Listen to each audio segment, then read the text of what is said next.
See. All right. So we're live. Hi everyone. Good evening. And good afternoon, Megana. Welcome to this session. Today is one of very interesting days, or I should say, very good days for us as women in STEM, as we're celebrating our women and girls that are in science.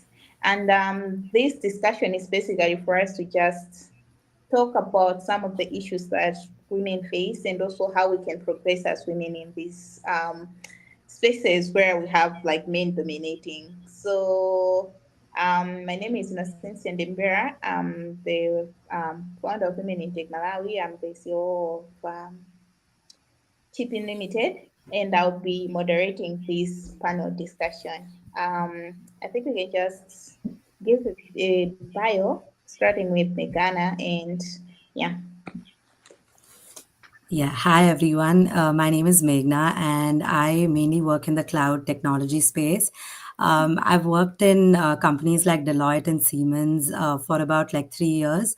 And right now, I just graduated with my master's in information systems from Northeastern. So, yeah, that's about me. Victoria. Hello, ladies. My name is Victoria Kankokwe. I'm still a student, but I am the founder of Tech Women Connect, an all ladies tertiary level community that's aimed to empower ladies through digital skills training. I am also an ambassador of Harvard Tech, and I'm currently a cybersecurity student. Yeah, thank you. Thank you. Victory.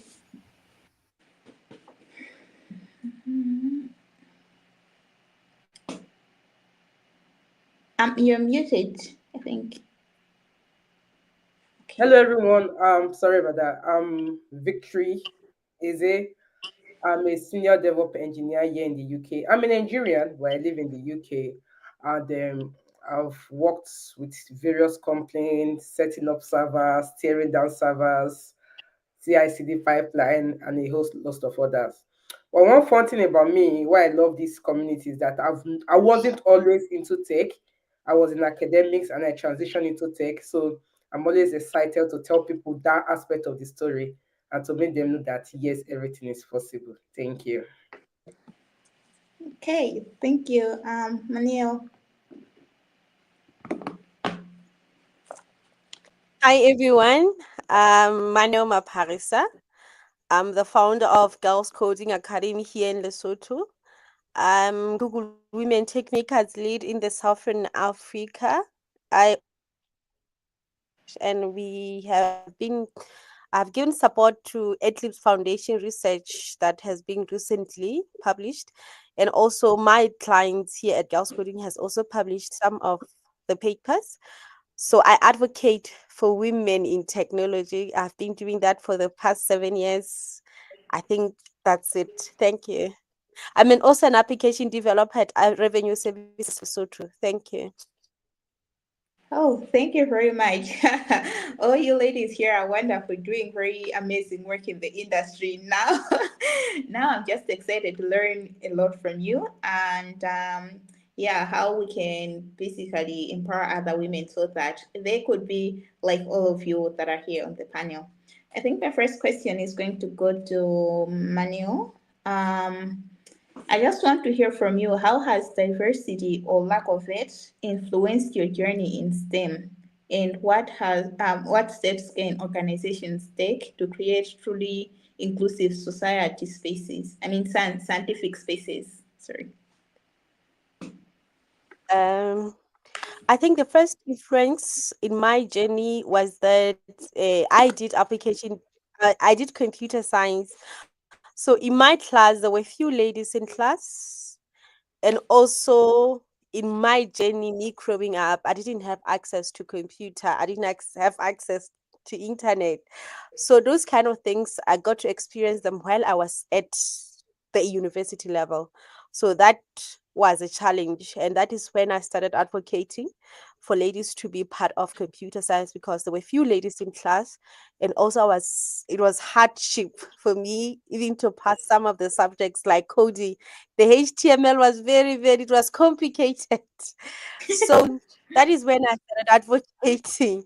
And at the moment, uh, I think I have trained over 10,000 since I started while I was at university level. So at the moment, I've achieved even more than 10,000, even more, because right now I run Southern Africa programs. So for steps organizations take to create truly inclusive spaces. So what happened to me was that while I was at the university, well, I talked about me going out and doing outreaches for girls to learn how to code. There were organizations like telecommunications here in Lesotho that said, I think we're advocating for the same thing. We'll give you every resources that you need to support you, so to see that the ladies are being trained in coding. So that is what the organizations here in Lesotho that has boosted and supported me, because while I was at university, I didn't even have enough resources. I only had one computer and a little bit stipend because our government support us with some finances. So those are the kind of things. At the moment, I believe I have an organization that has been here for more than 7 years. We are hosting free events. So I believe organizations like mine can host those kind of things just to advocate so that ladies can learn about this STEM programs.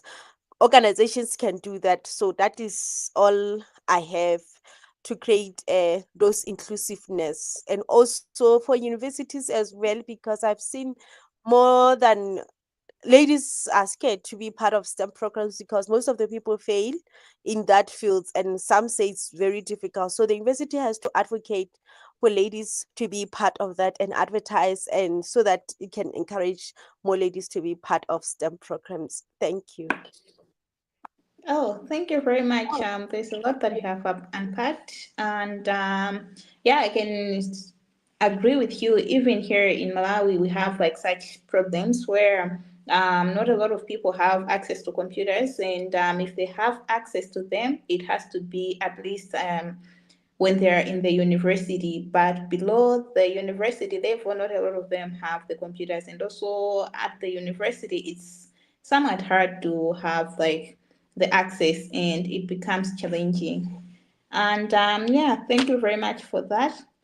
Also, let me just say this to our viewers: if you have questions, please drop them in the comment section, and I will be reading them out to our panelists here. They'll give us their responses.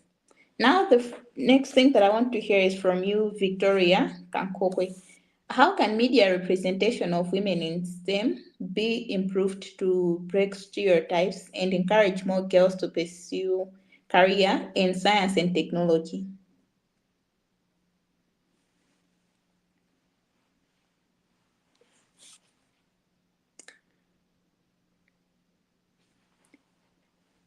You're muted.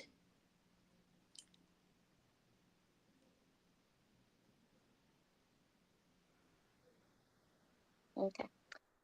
Thank you for that wonderful question. I very much think that media has a larger role to play. Sorry? Oh, can you hear me now? Yes.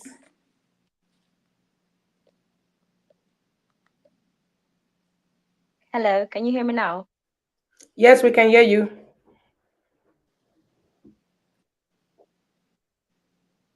Okay. So I was saying media has a really large role to play when it comes to, okay, yeah, media has a really large role to play when it comes to advocating STEM related roles for many girls, such as myself.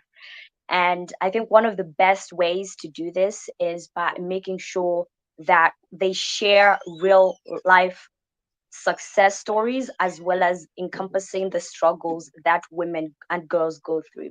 I mean, I have heard of so many success stories, but they are always at times trying their level best to hide the challenges and some of the struggles we specifically as women and girls happen to face.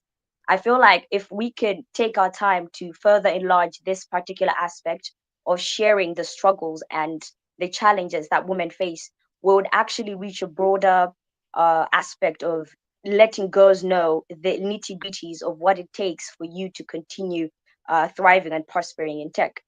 I myself, as a particular founder of my community, I'm still a student, I'm still learning, but I've already faced some particular challenges, at times being seen as not smart simply because I'm a girl, or maybe people look at me and be like, well, you can't code, you can't do this, it's going to be a bit hard for you. And having to face and fight all those things each and every single day, not even just from men, but from even fellow girls themselves who maybe may lack self-esteem. I feel like if we can take our time to share those little stories and how the ladies that are in STEM have happened to continuously fight against all these challenges and still make it. I feel like we can reach a particular area where girls are more confident enough to say, you know what, if that lady who went through ABCD still managed to do it, so can I through whatever it is that I'm going through. I feel like there's so many factors and hindrances that we women happen to face in our STEM related journeys that should be highlighted for more girls to see that it is possible despite what has happened. So when it comes to media, I feel like they should share much more on such areas. Secondly, would have to be making sure to highlight the diverse role models. If there's one thing I'm always telling everybody around me that has helped me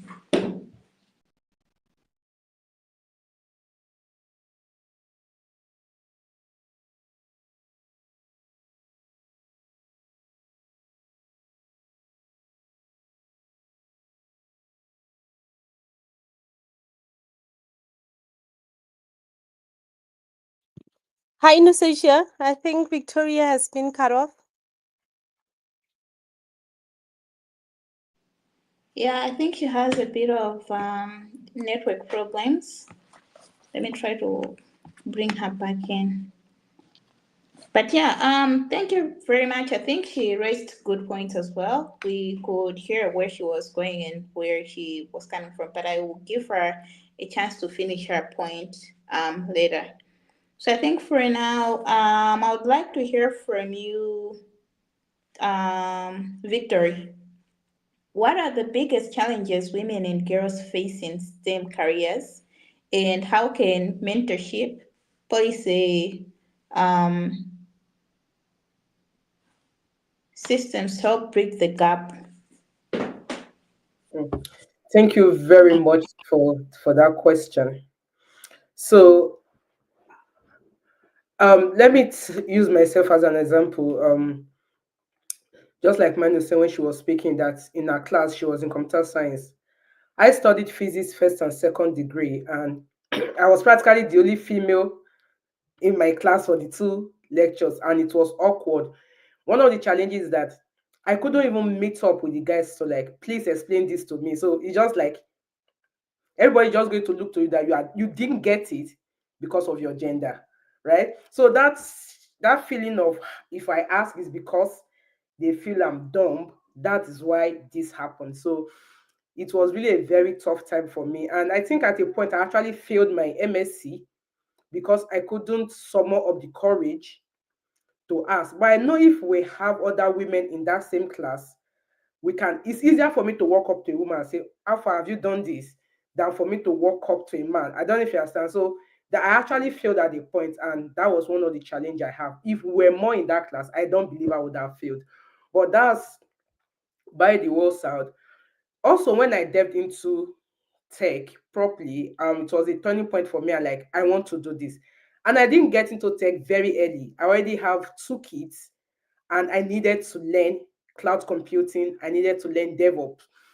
One of the major things that helped me was getting a mentor. At this point, I was wise enough to learn to ask for help. So I struggled on my own at a point, but I learned to ask for help. I met up with someone, although he was a friend who is also into the career I wanted to be in. you rarely find women in these parts.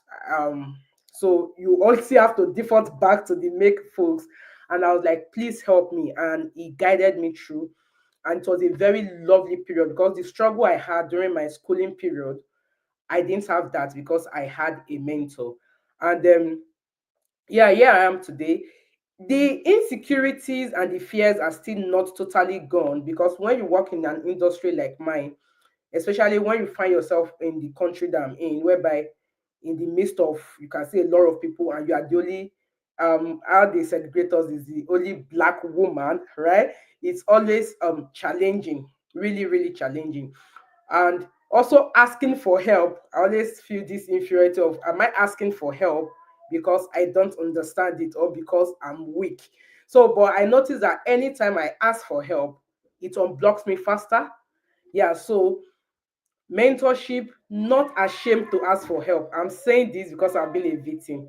Not ashamed to ask for help can change the whole game. Yeah, thank you.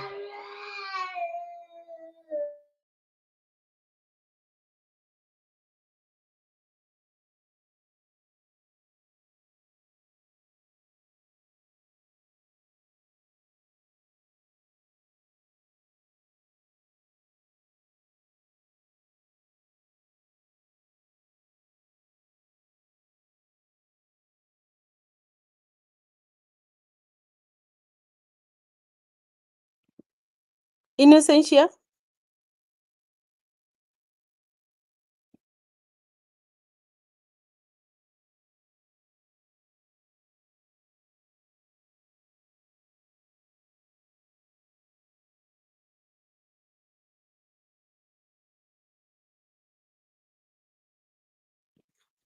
We are facing difficult challenge, network challenges.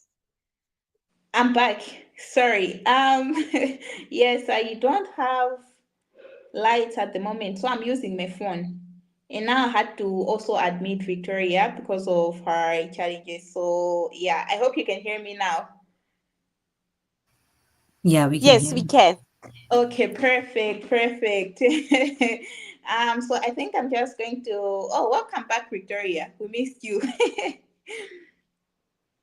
Thank you. Apologies. uh, There's poor network. yeah, I totally understand.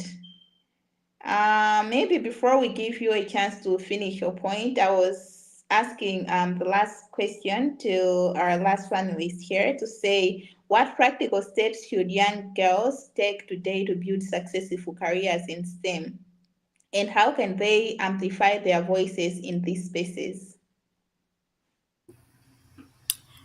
Yeah, so I definitely think that right now there's a lot more access to online courses. I know earlier, 10 years ago, we did not have that. So, utilizing online learning platforms which have free courses, I do know that internet is definitely a challenge for a lot of women out there. But Mafarisa and Victoria, you guys have like amazing companies. Students should definitely take use of those, and definitely seeking mentorship is something that I think has helped me as well in my own career. Everyone should have a mentor that they can look up to, who can guide them, in similar STEM career paths. And joining organizations, right now there are a lot of organizations which have scholarships for young girls and young tech professionals, for either say cybersecurity courses or project management courses or data analytics courses. So all of these are real practical ways in which young girls can definitely do right now to get a step ahead in the STEM fields. And when it comes to amplifying voices, I definitely think social media is a huge thing right now. Just putting your voice out there, having your own platform where you can talk about what you think about certain things happening in the world. I think that's a big thing. Obviously, participating in hackathons, and I know Mafarisa has amazing robotics and AI stuff going on in her academy. So those things are definitely something you can participate in and talk about, just to get that sort of visibility in the field. And presenting projects and ideas in maybe your school or your university, however small they might be, I think the first step to amplify your voice is to think that whatever you're doing is not small. It's big enough that you can talk about it. I think women usually struggle with imposter syndrome and just not thinking that whatever you do is good enough. So I think those things, you need to realize that your story is just yours to talk about. I think once you do realize that, and it has to come from within, because other than your mentors and your straight family, I think it's, and organizations that are actively advocating for women, it's very hard to be out there on your own. So I think definitely you making sure your voice is heard is in your hands alone. And I think once everyone takes a step towards that, they can definitely have more visibility. All right. Yeah, thank you very much for that. And I agree with you there, especially on the social media part. Now, the problem with a lot of girls and women right now, they think that social media is just there for you to vibe, but then it's also a tool for you to actually raise your voices on what where you stand. For example, as the girls that are in STEM or women in STEM, we can use it to basically put ourselves out there. And yeah, thank you very much for that. The next thing that I want to hear now, Victor, you mentioned at the beginning that you enjoy sharing experience because of your background. Now I'd like to hear your experience where seeing or hearing about another woman in STEM inspired you to pursue your path. How important is visibility for shaping young girls' aspirations? Wow, thank you. So it's very simple, right? If you know, so let me put it that way. When I'm struggling, there's always this, oh, you don't understand what I'm going through. That's why I'm struggling. But when you see someone who has gone through even more than what you've gone through, and they are still this figure, right? So, for example, let me take my own personal example. Someone say, "Oh, I studied for 20 hours to be where I am today. I have all the certifications." It's easier for me to say, "Yeah, you said that. You don't have any responsibility." But when someone say, I have three kids. One is on my back, one is on my tummy, and I studied for these hours. I was like, whoa, I've not even got that far. So it's possible. So now you can relate to me. You know my story, right? So if we tell our story out there, it's me personally, I love people's story because it helps me to first of all measure where I am and how to be able to level up. So it's kind of helped me overcome excuses because we are humans. There's always this, we want to give excuses, right? It is because of this, that is why this is like that. It is because I'm a woman, or it's because I'm this, that's why I can't do this. But when you see other people, so when I was in the university, one major person that stood out for me was a professor. She was one of the strongest professors, and she was a woman. So seeing that alone just kind of gave me courage that I can do this. I'm going to get here. I'm going to do this. Even now, my current organization where I work, um my director, she's a woman. So it kind of give, wow, if she can get to this far, then I should be able to. Yeah, so it's just it's beautiful because you have someone to look up to. And when you hear their own personal stories, right, especially when it comes to women having family, raising kids, and juggling with STEM, we know it's not easy. So when you hear someone give that story of I did this, and I was able to, then you just discover that there's really no limitation. Yeah.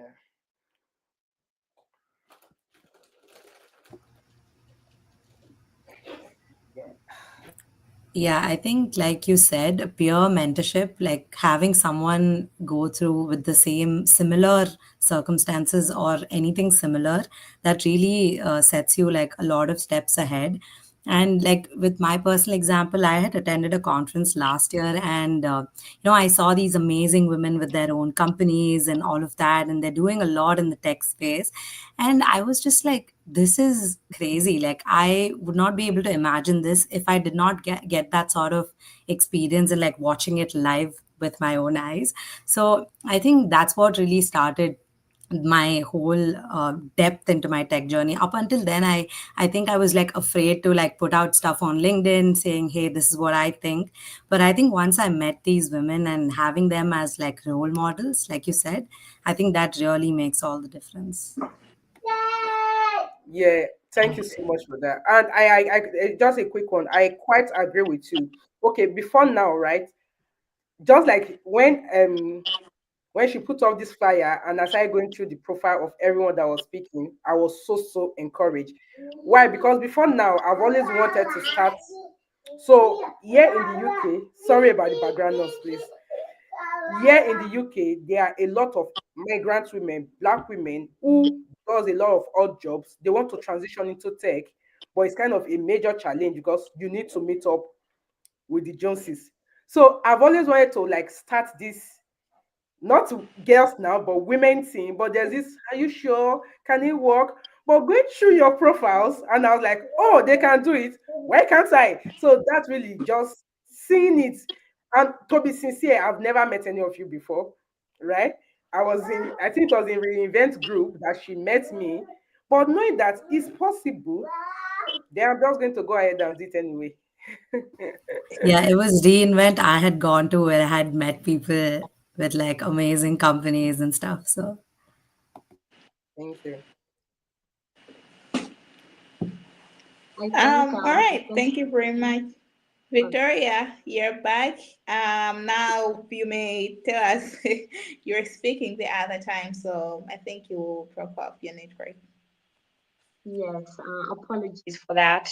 But I think before I just, finish up with what I was saying, I should just quickly add on what Victory just shared a few minutes ago here to being able to start, a tech community of women as well as maybe girls.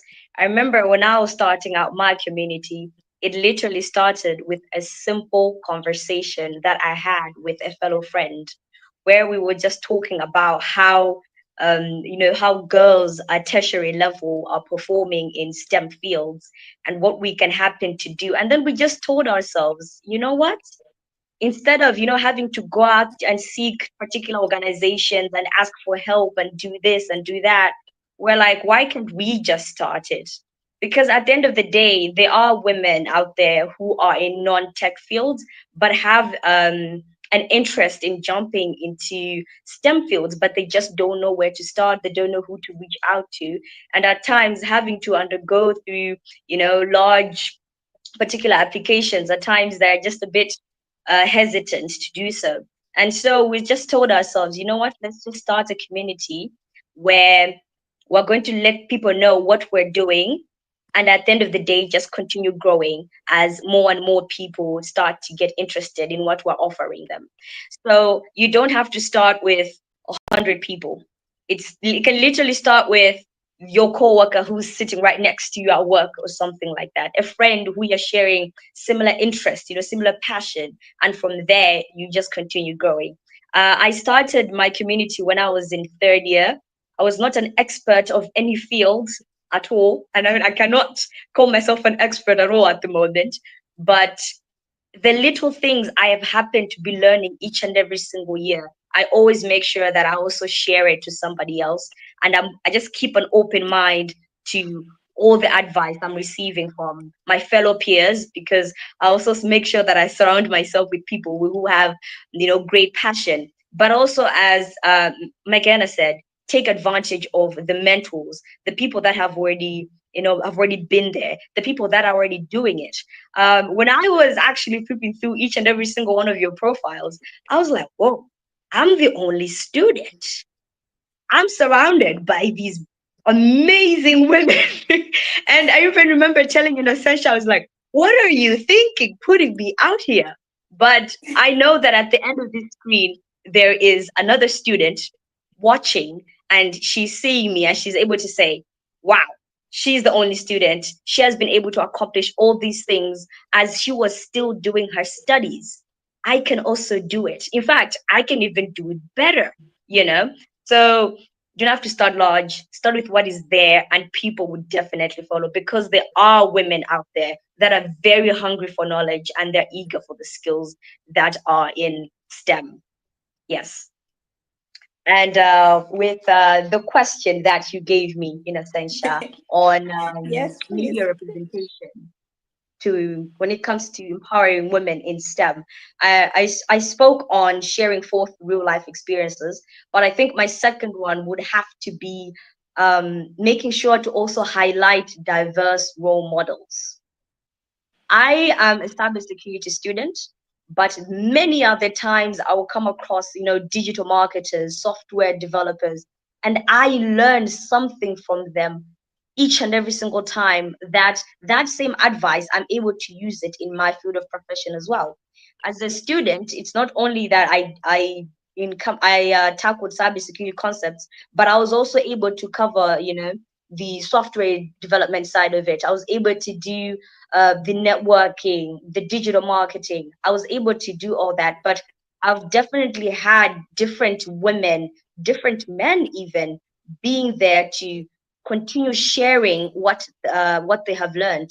And I think one thing that we should further emphasize on is making sure that you should not don't be shy, don't be shy, be hungry for knowledge, because at the end of the day, no matter how small it is, it will definitely add up to the things that you're continuously learning. So, media should play a role in having to share and showcase a diverse role models in all different fields, no matter how small that particular field may happen to seem to other people. Somebody out there is hungry for that particular knowledge. Yeah. All right. Thank you very much for that. I really do not have anything to add before I spoil what you have shared, but that's true. The next thing that I want to hear is from you, Meghana. So many assume STEM careers are only about research or engineering. What are some unconventional STEM career paths that young girls should explore?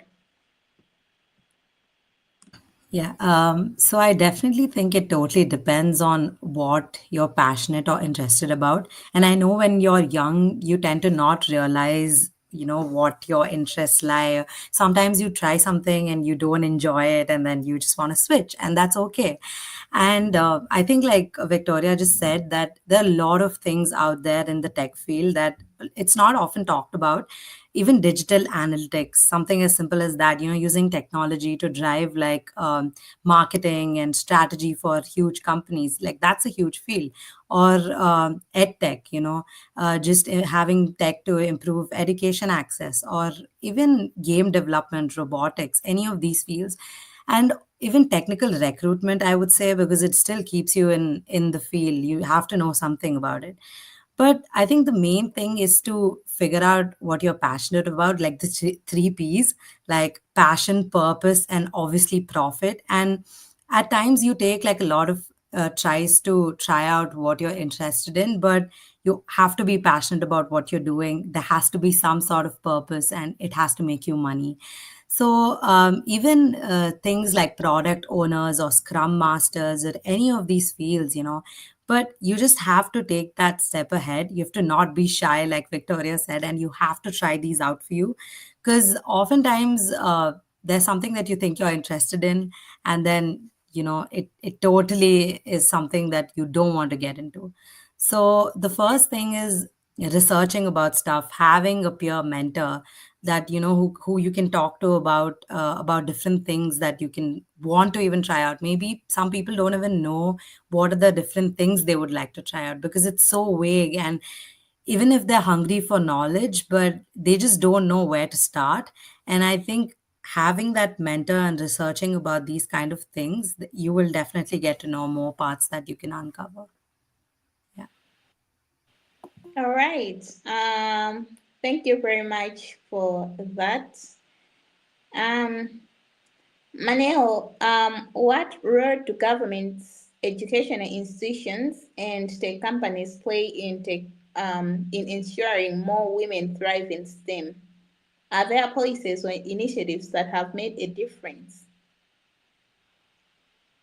I think for governments will differ per country, But here, I think the policies are still being done in place where women are given opportunities.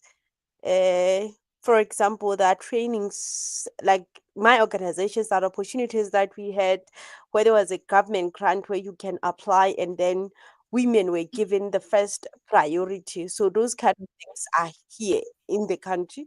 And the second part is that there are workshops that are being held by the government where the higher bodies are being made aware of lack of women in STEM in the country, and also they are being made aware that, especially in the leadership positions where there are, let's say, cybersecurity, anything that has to do with tech space, which is STEM.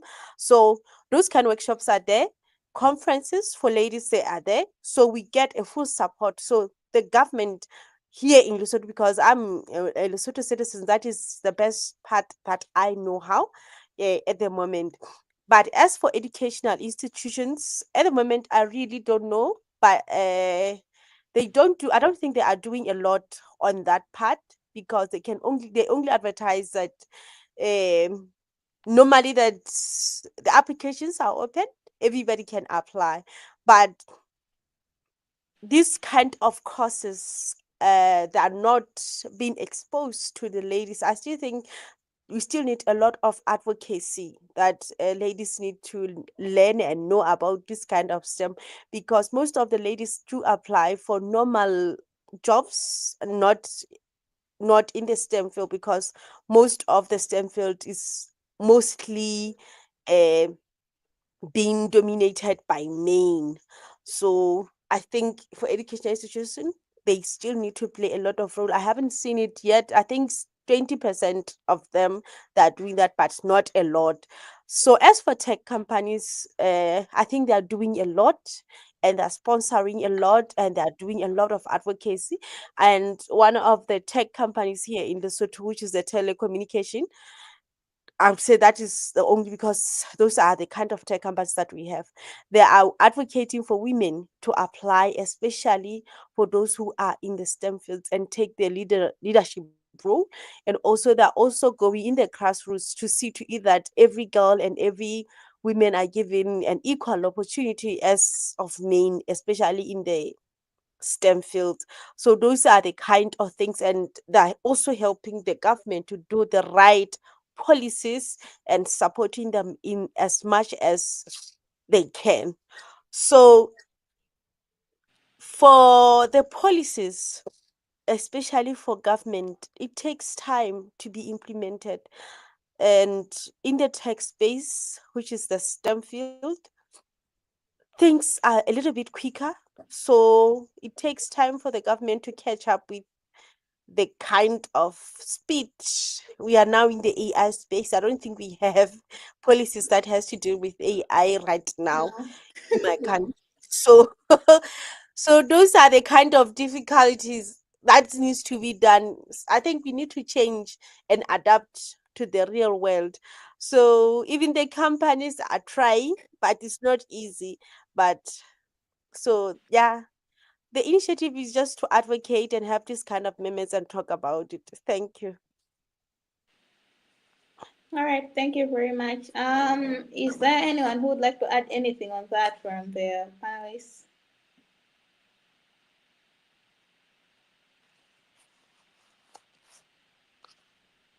Okay. So I would like to hear from you, Victoria.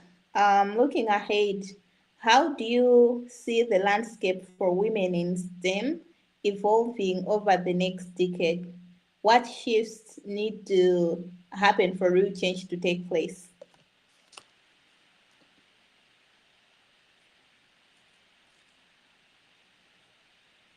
You're You're muted. on mute. Yeah. Okay, I hope you can hear me now. Yes, we can hear um, you. in the next decade, I don't know, but okay, this is not a dream, but this is something that will be in reality. We're definitely having more women, taking up space. not only in the current roles that they're in at the moment, the ones that are like, let me just apply for this role and I'll be satisfied with it because it has good pay, but they're being risk takers and they're reaching for the top. I am just a student, but at the moment, I know that the moment I just continue pushing and pushing, I will be on top. I will continue thriving. And so in the next decade, I very much believe that we're going to have many women taking up tech as well as, STEM roles, and they're going to continuously push ahead. Something that are definitely going to be driving forces towards that is something that personally helped me individually, and that is having a mindset change. STEM at the moment, for a while, has always been portrayed as a male particular path to take. Even at times, I even remember when I was applying for ICT for my tertiary level exams. I mean, I had particular individuals let me know that, are you sure you want to, go for ICT? Why can't you, go ahead and do this? It's going to be, an easy distinction for you. But I never wanted something easy. I was hungry to learn new things. I was hungry to continue being challenged. And I'm the firstborn in my family. And so I think I have a very daring spirit of wanting something, I don't know, people may say hard, but something that would definitely keep me on my toes, and I will focus on learning it each and every single day. So one thing that has to definitely um, be, what can I say, definitely be pushed out there is having a different mindset change, that STEM is not only perfected by men. Many women are doing it, and we, the girls, can be the ones to also do it for others as well. At this age, I've been able to, help out other ladies. As I said, not because I'm the smartest in the room, but even the little knowledge that I have on a particular topic that is being asked, I'm making sure that I share it to somebody. And I'm making sure that I sit down and listen to also fellow women that are doing it, and tell myself each time that if they can do it, so can I. Yes, they may be in a developed country and they have all the resources. I will look at my situation and I'll tell myself that, okay, fine. At the moment, what do I have that can help me to get started? I mean, and now we have so many resources, so many. The online courses that we were talking about, the mentorship sessions. If we can push girls and let them know that, hey, there's a free course that is being offered here about this particular skill, and this skill will take you to, doing these particular things that can help create a major impact on ground as well as an impact on somebody else. I feel like we can definitely get closer to continue pushing girls to take up those leadership roles in future. And so it starts with our minds. It all starts in here. The moment we tell ourselves that we can't do it, we'll definitely not. But the moment we tell ourselves that we can, we shift our minds to seeing different opportunities, viewing possibilities, and even creating our own opportunities. And I feel like a mindset change towards all girls as well as, women, even the women that are in non-tech roles, a simple interest in wanting to learn the basics of Microsoft Suite. It starts from there. So continuing to push those ladies to say, you know what, you have been in humanities for 10 years, but she's interested in something, push her. That one lady will be a giant in the tech field. So it all starts with a mindset change. And we, the women that are already doing it, are the very first ones to push out there. Yeah. Yeah, I think I'd just like to add to that, like, no, having that growth mindset. And if you're someone who doesn't have like an encouraging environment around you, it's important that you just like voice out those opinions because they don't matter. And even though I'm from India and like I was working in a big company, and there were people in my team who would not take me so seriously, or who just tell me like, oh, why do you even work, like, or you can just go do something else. So it's the fact that it's kind of sad to see it now, that no matter what kind of background you come from, at every step there is always some sort of constant person, and surprisingly someone male, telling you you can't do it. So I think, like she said, it's just the mindset, and you just have to push through all of that.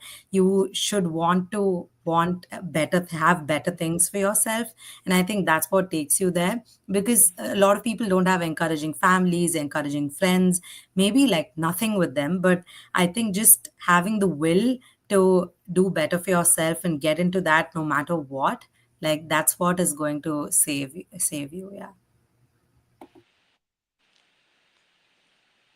Apologies. I just want to add a personal example myself.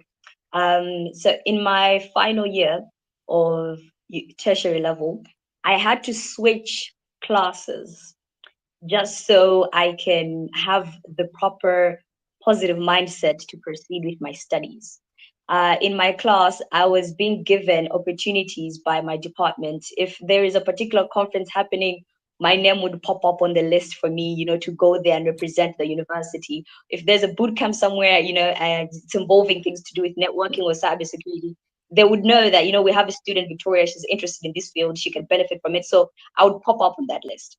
And it definitely stirred some negative energy, to the fellow girls in my class, as well as even the boys, because the boys would be like, why are you just taking the girl? Why her every time?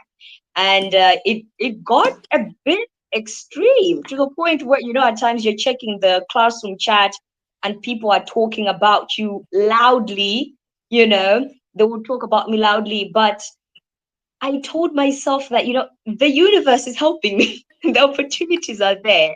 The department is supporting me. If I am going to listen to what everyone around me is trying to say about me, I'm not going to make it. The opportunities at times will present themselves, and then there'll be many times you have to go out there and seek them and create them. And if you're going to listen to the negativity around, oh, you will not make it, because negativity is everywhere. It is everywhere and it is in everything. If you keep quiet, people are going to talk.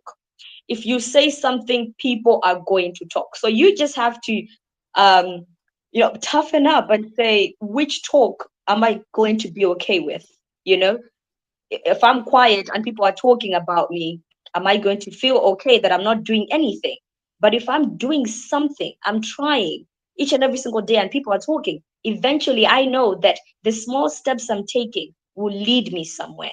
And it's not a matter of when you make it, you look back and you're like, I told you so. you know, it's you look back and you're able to say that all that negativity, all those stones that were being given to me, that built me up to the woman I am. And therefore, I look forward to every single day and I will make sure that I do it. I pursue and I thrive. So there'll always be talk, there'll always be negativity, but let that force within you. At times, just close your eyes and just say, you know what, I will do it. Say it until you believe it. Yeah. Yeah, and I think it's important to know that no one's going to fight for you other than yourself. Because, like, even when I was doing my undergrad at like a national institute in India, actually, we would have groups of four where we were supposed to do a project, and all the guys would do the project, and they would tell like the girls to write the documentation and make the research and all of that. And it was so frustrating, because now when I look back, I used to voice my opinion, but I guess it wasn't loud enough because I couldn't do a lot then. And I would always think, even though I studied in like a big university, I used to think, maybe I'm not good enough for this. Like, it's fine. I probably just will not do something like this. And then I think it took me like 2 years for me to finally figure out that I do enjoy it. And maybe even though I technically I did have the opportunity, but not really, right? Like, if I thought about doing projects or doing something actively. So yeah, just fighting for yourself, because no one is going to do that for you, especially if you're like a young girl in college or young person in school who is in groups and you don't get to do stuff. Like, you have to like voice out your concerns. Yeah, thank you very much. Just a little one. I think one someone told me that when you are in the room and you are the only woman and there's a meeting, she said I should not volunteer to take the minute of meeting. I was like, why? He said, don't always look for the easy parts. While the guys are thinking of cracking, let me bring that fourth idea. You want to be relevant, and the way you can be relevant is by taking minutes of meeting. She said, no, don't do that. Someone else should take the minute of meeting and you crack your head because you have to contribute. Your contribution shouldn't be minute of meeting.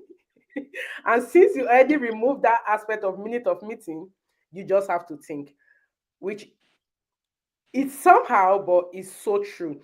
I think we women just like yeah, Megana said you said we women will always feel we are not good enough.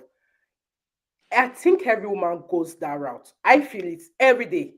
I feel it that I'm not good enough. No matter what I do, there's always this I'm not good enough, right? But she told me, voice it out. Even if it's not good enough, say it anyway, right? And it has really helped me a lot. So, in as much that I will keep feeling I'm not good enough, I'm not, to be sincere, I'm not a good enough engineer, but I'm there anyway. And I'll continue to progress. And I may not be a good CEO, but I'll be there anyway, right? Just like that. We are not that good enough, but we are there and we are making changes. Thank you.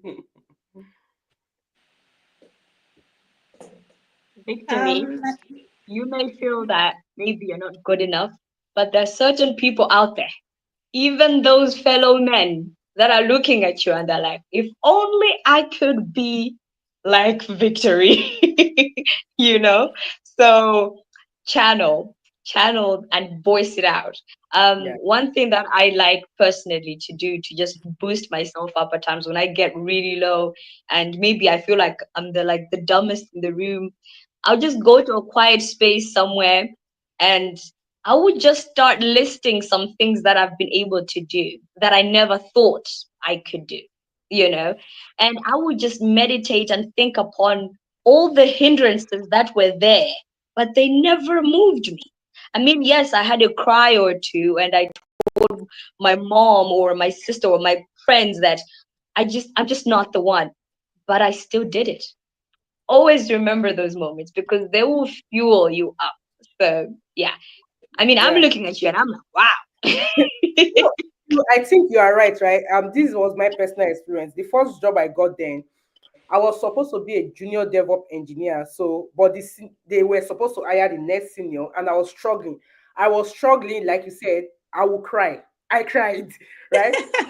No, it's true. It's true. Those were the challenge. I cried. I don't know if you're so tense, you are not delivering, and all your body is vibrating and shaking, right? And I was like, oh, they are going to fire me. What will I do? Fears and all. And I'm seeing that completely now. Down 3 years time. I I'm still managing the I do construction. So I do get you. I do understand because I think we have went through the same thing. Like right now, I'm an application developer and I'm the only lady. So sometimes I do not know things, and they'll make a joke out of me that I don't know those kind of things. So you feel your esteem goes down, and you think, I think at some point I even wanted to quit and say, I don't think I can fit in this team, but with courage and willing to learn and not you should show them that I think even if I don't know, then I'm going to ask you. Even if you say I don't know, then what can I do? Because I have to learn, and at some point I have to know, and I have to be like you. I'm here now, so there's no way that I'm going. So, mm, but it feels good that yeah, even if you are I, far I away from going through the same thing, yeah. remember that job. I didn't sleep 3 straight days. I was trying to figure out something. I don't know if you've been there with a cup of coffee for 3 days, not sleeping, just vibrating, just wanting to let this cup pass over me. And it was just nothing. It was just nothing.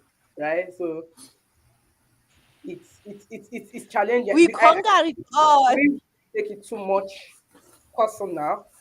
A man would just go and sleep and like, to hell. I won't sleep. I can't sleep. I I can't. do, I do get you. Just that this environment. Even now, Mm, when I'm speaking to you, I had to switch the camera because I have to sort out some technical issue that has to be done at where I'm working. So, as a woman, you have mm, to cook. I have a husband.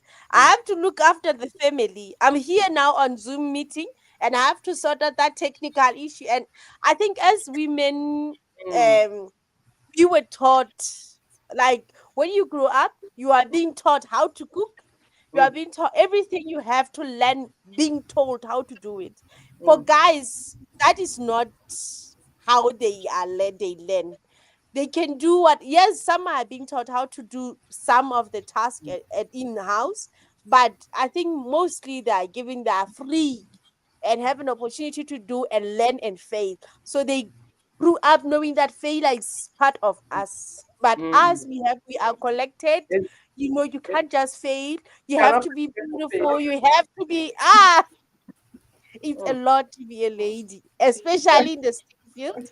But it's also good and happy. There are good bad and good things. Yeah. Sorry, let me just quickly say this. I know we are working with time, but I think another challenge we have, especially most of us from Africa, just like you said, is the way we ladies are being raised. It's like you can't afford to fail. As in, is a no. You have to juggle a lot of things together, right? For example, I'm on this call. Of course, you hear the kids crying in the background. Or, but if it's the other way around, I will even go and pack. No, your dad is in a meeting. Leave there, leave there. So in a way, we've been as in we can't afford to fail, and we carry this energy that we've been raised up with to the workplace, and we are so scared. Like funny myself, I when I got to the UK, I'm a senior, but most time the way the juniors behave and talk, I'm like, who? You can tell a junior, can you do this? Oh no, sorry, that's not in my time. I can't do it. But as an African, you guys, in a way, I find it difficult to even say no.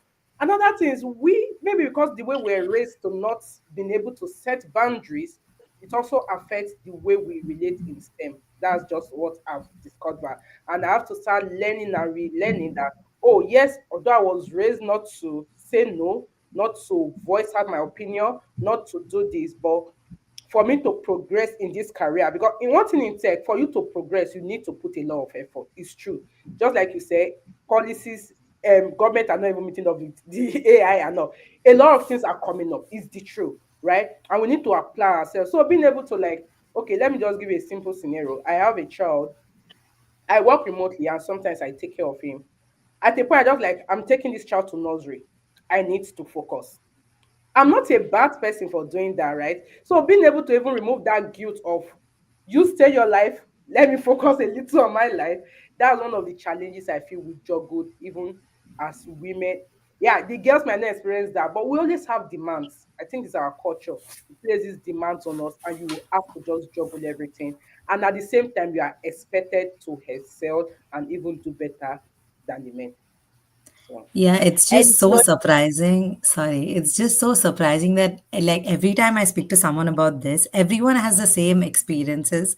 Everyone's going through the same things, and it's just I feel a lot of women, as women, we feel we feel like our role in the company might be threatened if we say no. So we mm, want to take on like all the work that everyone gives us, because if we say no, we're like arrogant, and if we like do all the work, we're not like assertive enough. So I think that's the problem. Like I face similar things as well, and I was once interning in a company where there were like 20 guys and just me, and mm, my mentor was a male, and he was supposed to give me the work, and like week has gone by and he's not told me like anything. I don't know, and he doesn't like greet me in the office but like greets everyone else, and it was like a whole weird thing.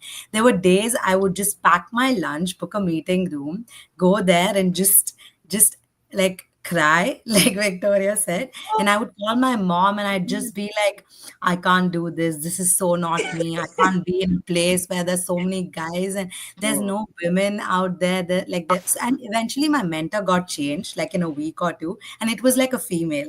Then I was just wondering like, I mean, it was for the good, but I was just thinking about how, like, we have to struggle so much for all of the things that we mm. do have and we don't have. And it's just when I was working as a full-time employee as well, there were different people giving me tasks and I could never say no because I Mm, was fresh out of undergrad and I would think saying no would make it look like I'm incapable, for a mm, lack of a better word. So I would just do it all, like I'm working like 8 to 5 and then I'm working like 6 to 10 and like having no life.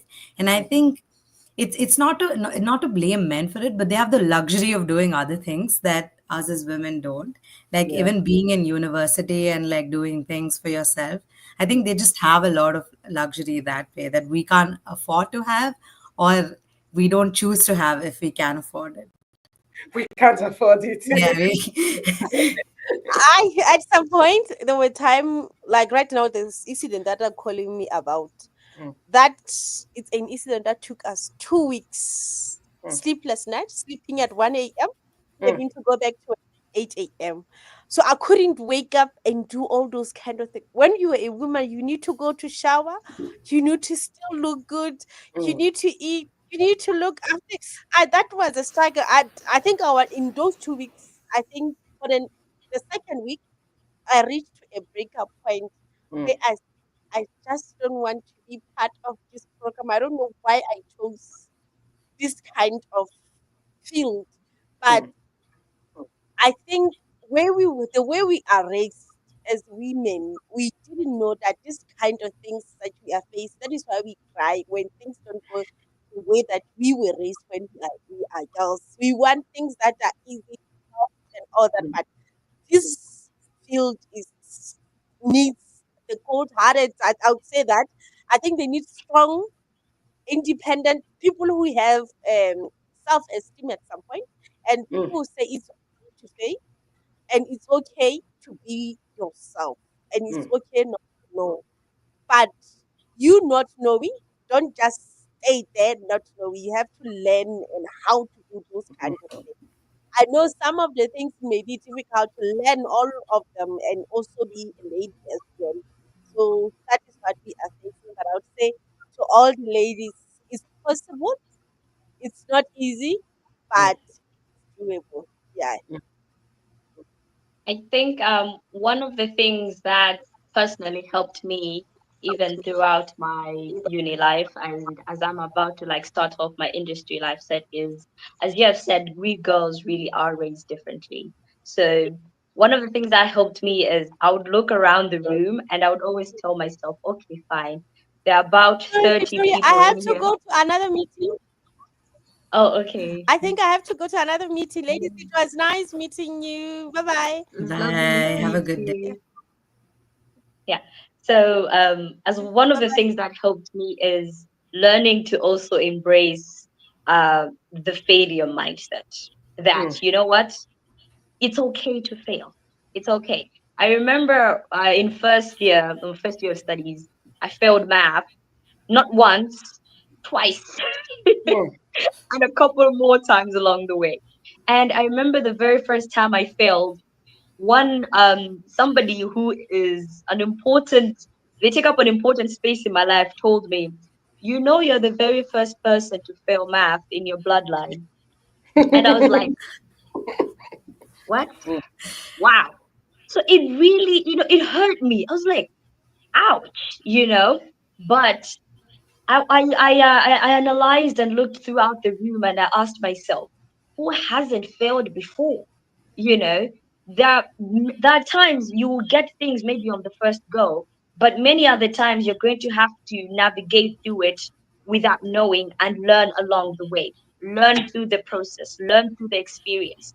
As much as you may always have somebody at times letting you know that with this is how you can navigate through it, there are just some experiences you're going to go through alone with no guidance, and it's just your mindset, your passion, and all that. So learning to also embrace that, you know what, it's okay to make mistakes, for me was a life changer, a game changer, because it has also elevated the way I take risks nowadays. If somebody tells me, no, you can't do this, I tell myself, okay, but what if I could be the first one to do it? At times it may sound like you're a little crazy, like, who do you think you are when all these people have failed? But dare to try, because you could be the one to actually do it. I mean, we have a list of so many women that were the first to do something. We could also be the first to make sure that we're actually doing something, so that somebody else in back in future will be able to say, you know what, there was a Victoria, there was a Victory, there was a Mekana out there. And so let's make mistakes as much as we can. It's okay. I mean, I'm pretty young, so I know that I have a long way to go. I know that. So yeah, I feel like somebody out there needs to know that it's okay. We're It's all okay. learning here, and learning never stops. Learning never stops. Yeah. Never stops. You could be, and there's a saying that if you are the smartest in the room, you're in the Mm, wrong room. Why do they Yeah. say that? Because that's the growth. That's how growth happens. That's how you learn. You yeah. need to be in a space where you know people are going to deposit something in you, and you Mm, will be the one person to also deposit something in somebody else. You know, so mm, yo, they are hindrances. There are some struggles out here, but women are still doing it. And moving forward, I believe um, there will be a turnaround. There will be a mm, turnaround. Yeah. Yeah. Thank you so much. That's a Yeah. lot. So Okay. I think Sensha may be having some network problems here and there. I believe so. Yeah. But I think I also just wanted to elaborate on knowing what path to take in tech, because oh, there is a lot. There To be. is so much to do in tech, in STEM in general, and new things are being introduced each and every single day. New They, technologies, trends, and at times it gets very overwhelming. So for me, I didn't necessarily cybersecurity was not my first interest in tech. I mean, back then I didn't even know I'd find myself here. So I don't know if it's just in Malawi, but if you are seen as a tech person, you just need to be seen as a developer. Yeah. If you don't know simple HTML and CSS as a person in tech, you're usually just looked at as, so what do you do? You know? And so for me, that was my starting point. I started software engineering. I did it. Um, and I was like, okay, one time I remember my mentor letting me know. I was complaining. I was like, oh my God, this is so hard. I haven't, slept. I'm just taking some energy drink here and there. And he told me, what other career paths have you explored? And I was Mm, like, other career paths? I thought this is it. If I'm not doing this, then what am I doing in tech? And then mm, he gave me a task that each and every single weekend I should learn a new tech domain. So I took time to, this weekend I would be given, or you know what, as a network administrator, try learning about this. And so mm, I started doing that. So this weekend I would learn about concepts in networking. The other mm, weekend I would jump to blockchain. The other mm, weekend I would go to big data, and so on and so forth. And it very much helped me understand a lot of concepts in so many different fields. But I remember, for me, cybersecurity is quite stuck out at the end, of course. Um, and so once I got that interest, I was like, I need to build foundational knowledge, because mm, I can't start calling myself, all these big names, like start calling myself a cyber expert who has not even, gained a simple introduction to cybersecurity certification. And mm, so I started building my knowledge in that. And so I feel like other girls could also definitely get help by maybe that method. mm, This weekend you learn this, and you see along the way which mm, one is just of a higher interest. But mm. don't also be scared to jump from one field to another. Yeah. Mm, You simply because you have started in cybersecurity does not mean you have to do cybersecurity throughout your entire life. mm, No, no, no, no, no, no. Life is too interesting. mm. Things that are popping through us from all sides of the corner. Let's continue learning. You never know. You may be interested in this today, but something else comes along. Yeah. Don't be scared to jump into it because you never know. What if you perform better in that Mm. area based on maybe the current season of your life? I mean, at the moment I'm interested in cybersecurity, but in future, what if, I get married, I have kids, and they're telling me there's a data breach happening at 2 a.m. and I'm like, but my kid is, maybe my kid is sick. I can't go to the office. So I need, I need something that can be maybe a little less involving, but it's still in tech. So Yeah. don't be scared to jump from one to the other. You never know what could happen. Yeah. Thank you so much. Just a quick one. Another thing I just want to add is that it's never too late to start, right? Mm, It's never mm, too late to start. And when it comes to STEM, anybody can actually transition, irrespective of what you study in school. If you're interested in it, it's never too late. Because one of the challenge I think, or the questions that come up is, oh, I'm old. Yeah, you see someone mm, 25, 26 telling themselves, I'm old, I can't, there's no time for me. It's for the young. It's not for the young. mm, Anybody can delve into tech mm. or into STEM.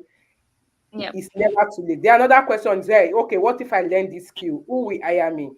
There are people that will hire you. If you don't have people that will hire you, you will be good enough to hire yourself. Let me put it that way. That's Yep. one thing about tech I love.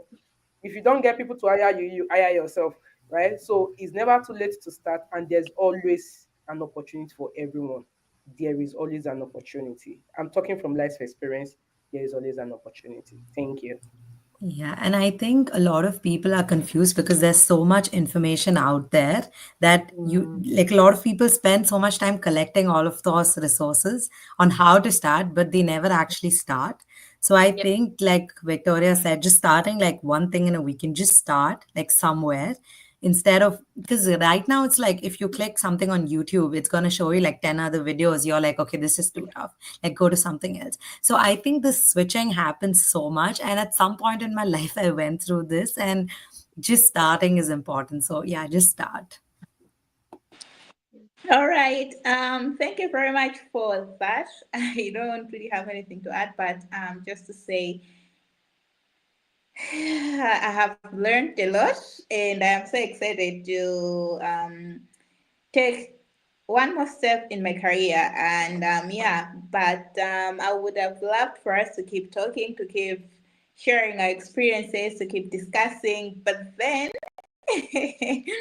our time is up, and I think yeah, unfortunately we don't have any questions in the comments. So I think if anyone has questions later on, you can reach out to any of us.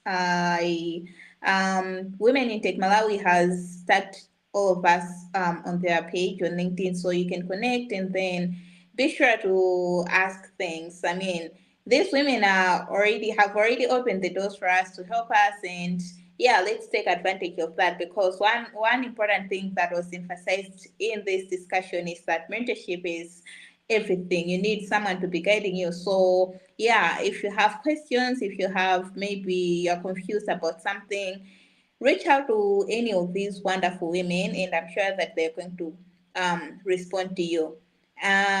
So with that, have a very lovely evening and a very good day, Megan.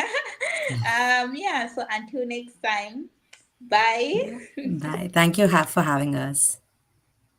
Bye, everyone. Bye.